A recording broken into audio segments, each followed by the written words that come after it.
We have a closer look for you this morning at two stories involving Canada's auto industry and the trade war.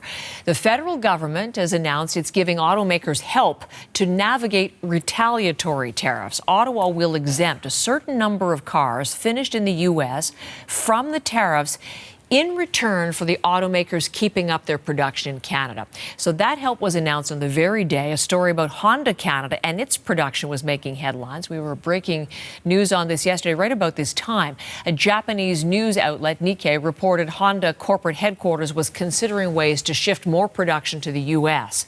Honda Canada says its Alliston, Ontario facilities will keep running at full capacity, and the statement adds there are no plans to change the way it operates here for the foreseeable future. But I want to talk about both stories and then some with Flavio Volpe, who not just is a member of the Prime Minister's Council on Canada-U.S. Relations, and that'll be important to the conversation today, but he's also the president of the Automotive Parts Manufacturers Association, and always an important perspective, so welcome back. Let's begin with that announcement that came from Mark Carney in his capacity of Prime Minister, that these cars coming into Canada can be duty-free, regardless of the retaliatory tariffs, as long as they continue to build cars in Canada. And the statement from the minister was, no reductions in production or investment. That was from the finance minister. So I'm wondering, I don't know if you advise the government on this in this capacity. Maybe you can tell us about that, but whether you support these measures. Yeah, I thought that was smart. One of the things the industry was saying to the Prime Minister, yes, great that you responded. I think it's important that we responded with reciprocal tariffs. But there's 5 companies that make cars in this country. If you just put a tariff on all vehicles that come in from the U.S., but not vehicles that, Canadians like to buy vehicles from Germany and from Japan. If those are coming in tariff-free, but the ones that are coming in from the U.S. Aren't, these 5 companies who have to try to balance the profitability of manufacturing here while they are... So this is the big 3 Honda Toyota, right? Yeah, big 3 Honda Toyota. Let's make sure if these companies are investors and employers here, let's try to make sure that we don't tilt this in favor of their competitors in some way. And then also turn around and say, look, these are valuable carve-outs. If you make 300,000 cars here, then you can import 300,000 cars from the U.S., from your plants. Most of the companies here, especially the D3, build here and sell to the U.S., but Canadian consumers are buying cars from General Motors, Stellantis, and Ford in the U.S. I think it's a good thing to do in the context of all things that are not good to do.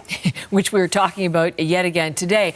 The announcement from and the statement from the finance minister, again with that important caveat that this is as long as production and investment remains in Canada. Yep. And this was just after this breaking news about Honda yesterday, which I know you were fully involved in.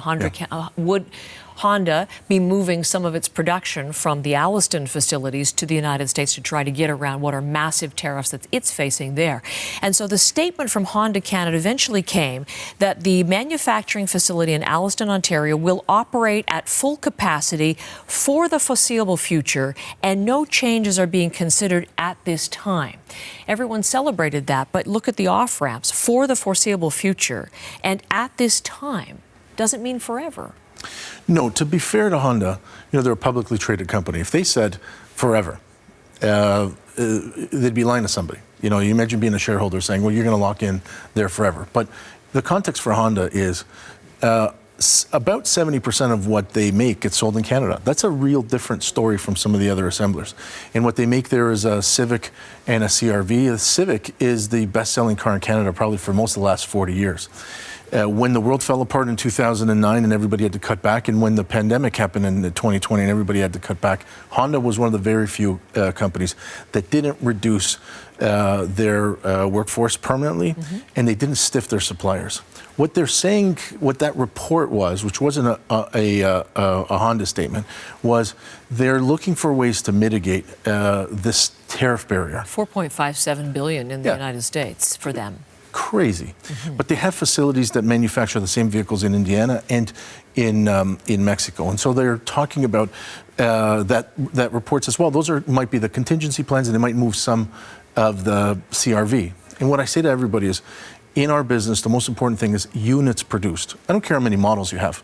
But if you make 400,000 cars today of 2 different models, and then tomorrow you make it a 1 model, that guarantees the employment of the people in the plant, but also the business for suppliers and the employment for those people. So you're not concerned about that even being raised at a contingency?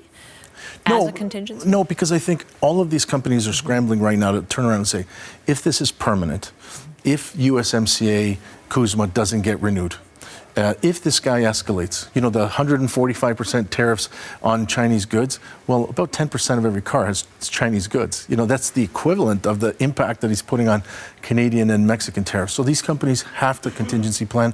I think the report out of Nikkei was accurate in the sense that everybody's planning this way. But, you know, I was on the phone with Honda before 7 a.m.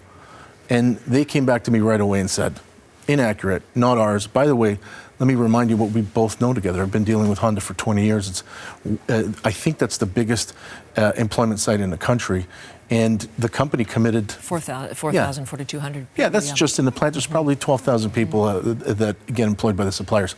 But a year and a half ago, $15 billion investment in that plant. They knew then that Donald Trump might be the president, but you plan for 20 years out. And so I'm confident that they can weather this a lot longer than some of the others. All right.